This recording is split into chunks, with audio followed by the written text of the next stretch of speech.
there were $10,330,896 of our support during the course of the full year period. Our liability balances. Management of MOH was unable to provide a GSC with details of liability balances amounting to $22,637,257. Adequate support and no evidence of receipt by beneficiaries. Third-party payments and staff advances. No evidence supporting third-party payment amounting to $230,180 in 2014. And MOH staff advances amounted to $457,170 have not been retired as of June 30th, 2017. Earlier, former Health Minister Dr. Bernice Down spoke of missteps during the audit period. Dr. Down said audits of the pool found repeated amount appropriated for NGO transition even though the money was not given. I know about 2 times that we have to do write-off. I don't remember the amounts. There was a time that in the pool fund, an audit was done for the pool fund. NGO transition, they were not available. And then that amount kept recurring in all our audits. And so we carried that to the pool fund steering committee and asked them to allow us to cancel them. And there are minutes to that. The pool fund steering committee said that before they allowed that to happen, we should write, even though some of those NGOs have shut down and left the country, we should write them. Even if they don't respond to us, they let us go. So we did that. And subsequently, they asked us to write it off. I don't know if that is what you are talking about. That is in addition to the Ebola transaction. The Ebola transaction was actually 6 million that was given by the government, and I think 2 point something is what he said the documents were not correct. Many times it's difficult to get reports back from the counties to the ministry. Many times we have to put hold on people's pay to get the reports back. Well, but for his part, former Health Minister as well, Dr. Walter Gwenegali, said his administration decentralized financial management to reduce the tendency for corruption. When I became minister, we did not have a good financial system in the ministry. So we begged the British government to help us. So they provided funding and got PricewaterhouseCoopers to help organize our financial system and train people for us. That system worked well, and they created for us with our input what we call our Office of Financial Management, with a controller heading that office and working under the ministry, the Deputy Minister for Administration. In the ministry, under my administration, we decentralized financial management so that people who are doing the work will get the money to do it. We gave each county a budget line so that they got their money directly. We gave each county hospital a budget line so they got their money directly and opened their own bank accounts. The management of the Liberia Water and Sewer Corporation says it is doing regular cleaning of the sewage septic tanks to avoid waste and pollution in Central Monrovia. LWLC spokesman Nipson Todd said despite some parts in Central Monrovia still pulling out waste from spurred wage lines, the tanks government remains committed to maintaining public sanity in Central Monrovia. The system is kind of overwhelmed because you agree with me that at the time the system was constructed, the population size of the city wasn't what it is. because of migration. People want to come to live in the city. People want to come to go to school in the city. They want to move into urban areas. So many persons have migrated to the city and they've built new houses. So it poses a huge workload on the system. But notwithstanding, the management team here is robust. It is keen in showing that nothing affects our system or our people. So that is why we ensure that every time we conduct a routine maintenance, we conduct a routine inspection to ensure that we can clean the city. What we do is consistent dislodging, meaning every morning you do a regular check, a regular inspection to ensure that wherever there is species coming out, we can clear the city of those species. We call it dislodging and take it out. Well, Mr. Tor also allayed fear of any pollution of the water system as a result of the sewage system in central Monrovia. So what the plan is in the long run to have an expansion of our waste system. Is there a timeline attached to that, or just... No, we can't give you a timeline because we are sourcing funding. Everything we do here, my brother, must into huge financial backings because it takes a lot of resources to run this institution. In fact, it takes a lot of resources to run an effective institution, especially a public utility institution. Given the condition of the equipment or the lines used for both the water and the sewage, are there fears that, maybe it could just come into conflict with issues? No, it can never. It can never. They are two separate systems, far from apart. Two separate systems. In fact, where the water, so there is no way that the two can absolutely, where the water, absolutely, there is no way. Where the water comes from, the sewage system does not extend there. Okay. The Office of the Minister of State for Presidential Affairs, Nathaniel Magel, has placed a hold on the eviction of residents of the Rehab Drive community in Painesville, currently occupying a parcel of land belonging to Alpha Otamo's Sports Association. The Office of Minister Magel is also calling on for a roundtable settlement to handle the land issue in that community that's between the residents and the Alpha Otamo's Association. While Jab Davis visited the area Monday and has this report. Legal battle for the 10 acres of land commenced in 2005 and ended recently when the Civil Law Court ruled in favor of the Alpha Otamo's Sports Association. At a news conference held in Painesville over the weekend, a senior member of the organization, Soko Saka, called on those illegally occupying the land to vacate.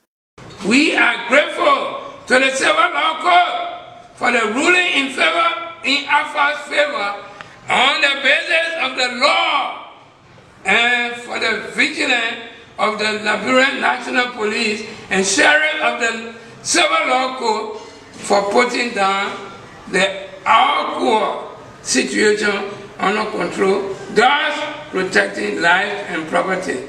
While the 15 years of legal battle was ongoing, many structures were being constructed on the land, with the residents claiming that they bought their parcels of land from different sellers. According to the chairman of the community, the halt was placed on the eviction after people in the area engaged President George Weah. What I want to say to you is that you people put halt to the eviction, that will make sure that we'll form a team from our side. I want to make the president to know we'll form a team from our side, and the community dweller too will have a team, so that we'll sit down on round table, we'll discuss this in there if they find out something. And so what he said to us, he also advised me to, when I come by in the community, try to tell my dwellers to be cool and calm, they may not carry on violent until we get back to the table. And the remaining space behind the feed there, send the place already, nobody should do any other thing there, everything just be it is. Nobody should do anything there until we meet on the round table and discuss the final thing. It is estimated that several homes and more than 5,000 people will be affected by an eviction in the area. The area also hosts schools, churches, and clinics. Reverend Mother Pater is the proprietress of the Frontline Christian Academy that enrolls more than 500 students from nursery to 10th grade. As one of the structures that might be affected by an eviction, Reverend Mother Pater said such action would cause serious setback for not only the parents but the students. If you do that, what's going to happen to the children? It's going to take time for parents to start looking for school to send them to mold and die. We are the one already running the pro government. Because the school fee we pay here is far less than $75 US a year. I mean, literally, I'm not exaggerating. If you're paying something like $3,700 Liberian dollar for registration, and school fee, the highest school fee is $7,000 Liberian dollar. Do your math and see how much is that. It's far less. With the temporary hold on the eviction exercise, all people from the rehab drive community are craving for is an everlasting settlement with the Alpha O Thomas Sports Association on the land issue. Chap Davis for Lntv News, Painesville. A group of women under the banner Concerned Women Rights Group and Network Monday issued a petition calling for a reform and reinforcement of electoral laws of Liberia. The group made specific reference to Section 4.5 of the election law, which calls for a 30% women political participation. Fasel Harris is the head of the Concerned Women Rights Group. She read their statement during the assembly at the National Election Commission Monday. In the last 15 years, the percentage of women in the Senate has fallen to 3%. Overall, the percentage has steadily declined since 2006, falling to 14% in 2011, 12% in 2014, and 11% in 2017. In 2020, women make up less than 10% of the entire legislature. Section 4.5 of the new election law includes subsection 1B and C, which states that political parties or coalition should endeavor to ensure it has no less than 30% of either gender on its candidate list and within its leadership. Unfortunately, the language endeavor is unclear, and there is no mechanism for the National Elections Commission to enforce the law or hold parties accountable. So, unsurprisingly, in 2017, only one of 24 registered parties or coalitions met the 30% threshold. Without positive action to reduce the barriers to women representation, Liberia will likely not reach gender balance in the legislature in this century. If you're just coming our way, you're watching Lntv News Live, coming to you from Painesville, outside of the nation's capital, Monrovia. Ahmed Otama anchoring this edition of the news program. And the top stories we're following. Joint Legislative Committee on Public Accounts gave 1 month ultimatum to past and current health ministry authorities. Liberia Water and Sewer Corporation to begin repair of damaged sewage lines across central Liberia. Joint security forces killed 3 suspected armed robbers, severely injured 2 others following a gun battle in Grand Jida County.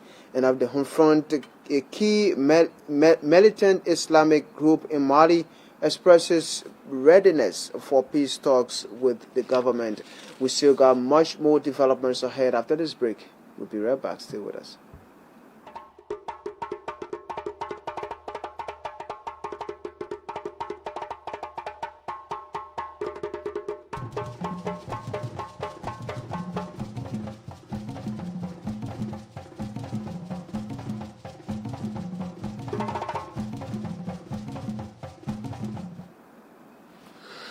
Welcome back to the program. Despite the passage of the Domestic Violence Bill into law by the National Legislature, sexual and gender-based violence continue to be on the increase in the country.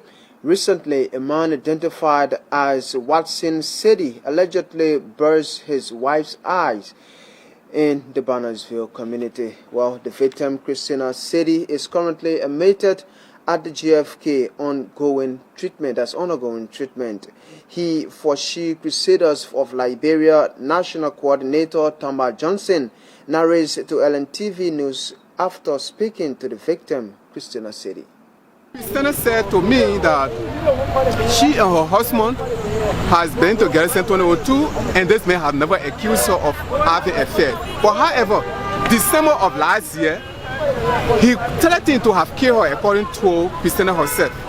And he took the matter to the church. The church intervened, and he said he was never going to do such.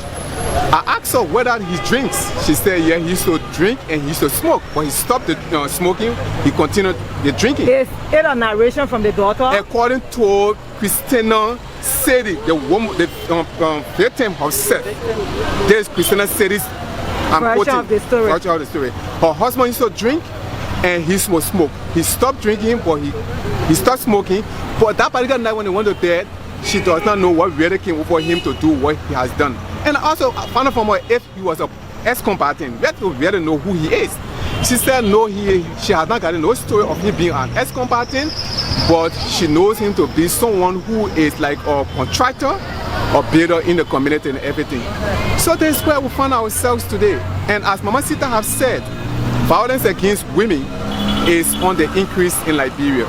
If much is not done to bring the perpetrators to a book and create awareness when it comes to the domestic violence bill and other issues, the perpetrators will continue to perpetrate these heinous crimes against women simply because they feel women are defenseless and with all hope in the society. Meanwhile, the National Coordinator of the Council of Elders, that's Chiefs and Elders, Sita Fofana Sa, wants civic education reinforced on the domestic violence bill. A woman and a man, they are not boyfriend and girlfriend. They've been living together for the past 20-some more years. They have 3 children. But he accusing a woman that the woman loving. So if you are worth loving, that will give you the courage to take scissors and bust our 2 eyes. It really touches me to have call Tamba. I said, Tamba, I'm in JFK, but I really, what I saw here, I have my own issue here. But what I saw here, it really overshadowed my own issue. Please come join me. I have Tambaki. With Tambaki, he saw the case, he interviewed, he did some recording. Then I said, this can remain on the cover. Because I did my background investigation from since the incident occurred. People don't know about it. And we talk about the domestic violence bill. That's why I think we need to make awareness. The domestic violence bill is not a bill that should be kept in house. People need to be told. You go from community to community, make awareness, sensitize people, let every woman know that there is domestic violence bill that can back you tomorrow when there is problem between your husband or your boyfriend. So it's a sad news for me. I cried today, I cried, my hair hurting me, I don't know, I'm so frustrated. Woman. The country director of the British charity Oxfam wants the world to come together and fight inequality of all forms, especially social problems facing women globally.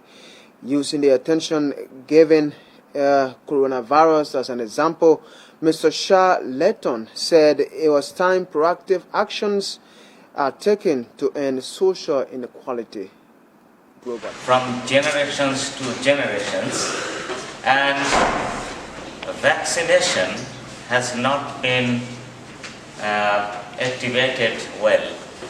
The vaccination of this corona, social corona, is available and doesn't cost much money. It is a matter of willingness of the decision makers to eliminate this social corona, which is not happening yet. And that's why we gather together to remind people that we still have to do a lot. Women not having equal share in their political life is a political corona, and vaccination is in our hands and it's already there, but it's not been vaccinated yet. Women not participating in economic life is an economic corona, and vaccination is available and it's not been vaccinated yet. So if you look at everything from the home to the society to... While also speaking, the head of the National Civil Society Council, Loretta Popkai, wants the National Elections Commission, NEC, to enforce Section 4.5 of the electoral laws of Liberia on women political participation. Punitive measures should be put into place that if political parties don't make sure that women are included on their listing, that listing should be sent back to political parties so that they adhere to the electoral law and it will be well implemented. So we are more focused this year, 2020 and up to 2023, to increasing women's political participation in all sectors. So I want to use this time to re-echo that we're going to do our Jihad Witness campaign, we're going to work on to the National Election Commission, and we are going to engage the different political parties. And we are also going to engage our women too. Don't sit there. We need to move out and we need to make decisions and timely decisions so that we can be included on the different political party listing. The country director of Men Engage, Francis Kenyo, has called for efforts in reducing the alarming number of teenage pregnancies in the country. Speaking in an Lntv interview, Mr. Kenyo challenged the teenagers themselves to focus more on education rather than sexual activities. What I expect is that the students, those who participated in the program, can be able to firstly internalize and take some key steps to be able to live by some of the principles and some of the ideas that they generated. Because you can only change the world if you are willing and prepared to change yourself. So let's not worry about our brothers, our sisters. Let us worry about ourselves. I think approximately we have about 60 persons here.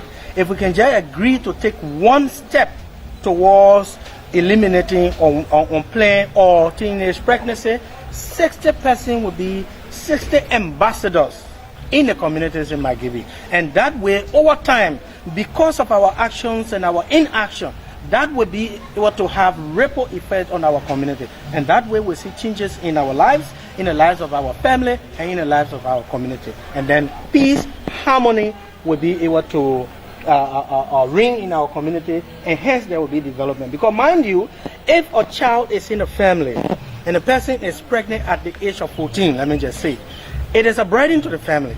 Because one way or the other, the parents will have to look up for that child, particularly the mothers. Even if the father took a very hard decision to say you have. Well, for her part, a teenage participant, Ruth Wama, warned her friends against early engagement into sexual activities. As a teenager, you should not get pregnant in the age that you're supposed to reach. Because if you're not playing and you get pregnant, and the only person that depending on to give the pregnancy to, if the person deny it, the person said that the pregnancy is not for him, you'll pass through a lot of difficulties. And if you don't want to take out the pregnancy, and if you born a child, you don't have money to buy soap to wash the child clothes, the child getting sick, no food for you to eat, so you'll pass through a lot of difficulties. So that's why it's good to play before born. But when I'm afraid that's how we go home on this edition of Lntv News Live. Before we let go of your reminder, of the top stories were followed. Joint Legislative Committee on Public Accounts gave 1 month ultimatum to pass and current health ministry authorities. Liberia Water and Sewer Corporation to begin repair of damaged sewage lines across central Monrovia zone. The Joint Security Forces killed 3 suspected armed robbers, injured 2 others following a gun battle in Grenjida County. And off the home front, a key militant Islamic group in Mali expresses readiness for peace talks with the government of that country. Many thanks to you for watching Lntv News Live. Many thanks to our reporters, correspondents, editors, and searchers for making this edition a success. On behalf of the entire production crew here at the Liberia National Television, my name is Edward Tama. Thanks for watching. Bye-bye.